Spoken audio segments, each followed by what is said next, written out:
চাঁদপুর পৌরসভার ২০২৫-২৬ অর্থ বছরের ১২৬,৭৯,১৬,৮২১ টাকা বাজেট ঘোষণা করা হয়েছে। সোমবার বিকেলে চাঁদপুর প্রেস ক্লাবের অডিটোরিয়ামে এই বাজেট ঘোষণা করেন পৌরসভার প্রশাসক মোহাম্মদ গোলাম জাকারিয়া। বিস্তারিত দেখুন লক্ষণ চন্দ্র সূত্রের তথ্যচিত্রে। অনুষ্ঠানে প্রধান অতিথি হিসেবে বক্তব্য দেন জেলা প্রশাসক মোহাম্মদ মহসিন উদ্দিন। বিশেষ অতিথির বক্তব্য দেন police super Mohammad Abdur Rakib, civil surgeon doctor Mohammad Nur Alam দিন। বাজেট ঘোষণার অনুষ্ঠানে আরও উপস্থিত ছিলেন চাঁদপুর জেলা জামাতের আমির মাওলানা মোহাম্মদ বিল্লাল হোসেন মিয়াজি, সেক্রেটারি অ্যাডভোকেট মোহাম্মদ শাহজাহান মিয়া, জেলা বিএনপির সাংগঠনিক সম্পাদক মনির চৌধুরী, ইসলামী আন্দোলন বাংলাদেশ চাঁদপুর জেলা সভাপতি মাওলানা মাকসুদুর রহমান, চাঁদপুর প্রেস ক্লাব সভাপতি রহিম বাদশা সহ বিভিন্ন জাতীয় ও স্থানীয় গণমাধ্যমের সাংবাদিকরা। ঘোষিত বাজেটে রাজস্ব আয় লক্ষ্যমাত্রা ধরা হয়েছে ৪৬,৫৬,৮২,৪২৫ টাকা। অন্যান্য উন্নয়ন খাতের ব্যয় এবং বিভিন্ন প্রকল্প বাস্তবায়নের পরিকল্পনাও বাজেটে অন্তর্ভুক্ত রয়েছে।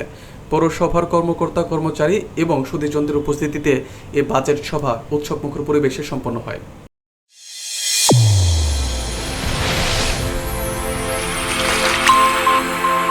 চ্যানেল A1 হৃদয়ের স্পন্দন।